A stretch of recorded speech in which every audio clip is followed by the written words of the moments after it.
You know, when we talk about juvenile delinquency, it's so easy to picture it as, well, someone else's problem, right? But the thing is, it's a huge challenge that really does affect every single one of us. It sends ripples through our communities, our economy, our whole society. So let's dive into a powerful, evidence-based solution that could honestly change everything. Okay, let's start with a number that should just stop you in your tracks. $5.5 million. That's what researchers estimate is the lifetime cost to society for a single young person's career in crime. We're talking about everything. The cost to victims, the justice system, their lost productivity, all of it. It's just a staggering figure when you think about it. So when you're staring at a multi-million-dollar problem, for just one person, you have to ask the big question, is what we're doing now really working? I mean, isn't there a smarter, more effective, and frankly, more humane way to tackle this? Well, the answer really lies in understanding the two main roads we can go down. As a society, we're basically standing at a crossroads, choosing between two very different ideas, delinquency prevention and delinquency control. So that first path is delinquency control.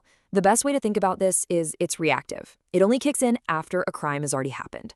It's all about trying to manage the problem once it's already there, using the justice system to stop it from happening again. And then there's the second path, delinquency prevention. This one is completely proactive. It's about getting in there before anything bad happens. Instead of waiting for a crisis, this approach tries to get at the root causes to stop delinquency before it can even get started.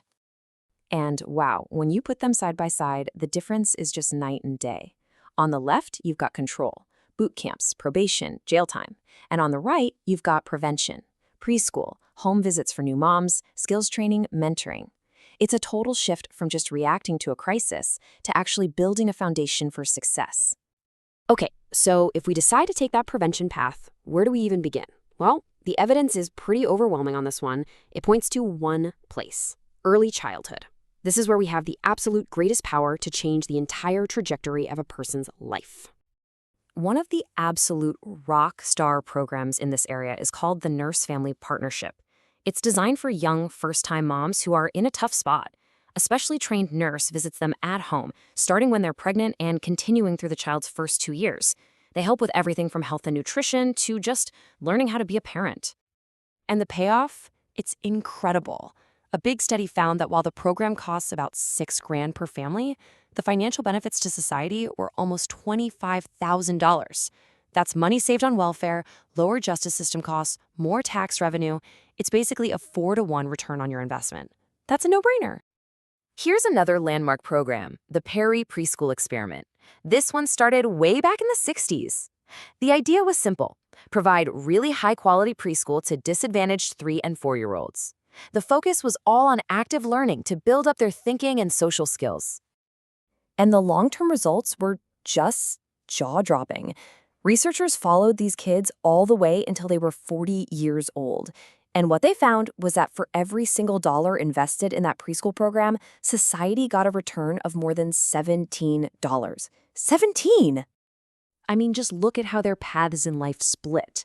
By the time they were 40, the kids who went to Perry Preschool had way fewer arrests, they were much more likely to have graduated high school, and they were earning a lot more money. This wasn't some temporary fix. This was a genuine, life-altering intervention. But what happens if we miss that early window? Is it too late? Not at all. The journey doesn't just stop there. The teenage years, well, they present another absolutely critical opportunity to step in. It's a time when the right guidance and support can make all the difference in the world. This powerful quote comes from the author Wes Moore. He wrote a book about another guy, also named Wes Moore, who grew up literally blocks away from him. The author became a Rhodes Scholar. The other Wes Moore is serving a life sentence for murder. So what was the difference? What separated their paths? For the author, it really came down to mentorship and having opportunities. So what does that kind of life-changing mentoring actually look like? Well, it's way more than just hanging out. It's about giving real support, being a positive role model, focusing on what a young person is good at, and maybe most important of all, treating them with respect as an equal. That's how you build the trust that can literally change a life. Okay, so we've seen these incredible stories and amazing results, but how do we separate wishful thinking from, hard evidence?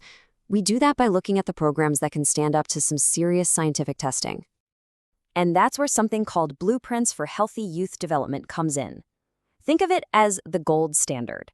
Its entire mission is to sort through the thousands of programs out there and identify the ones that are proven to work, based on solid scientific proof. And their standards are incredibly high. A program can't just feel like it's doing good.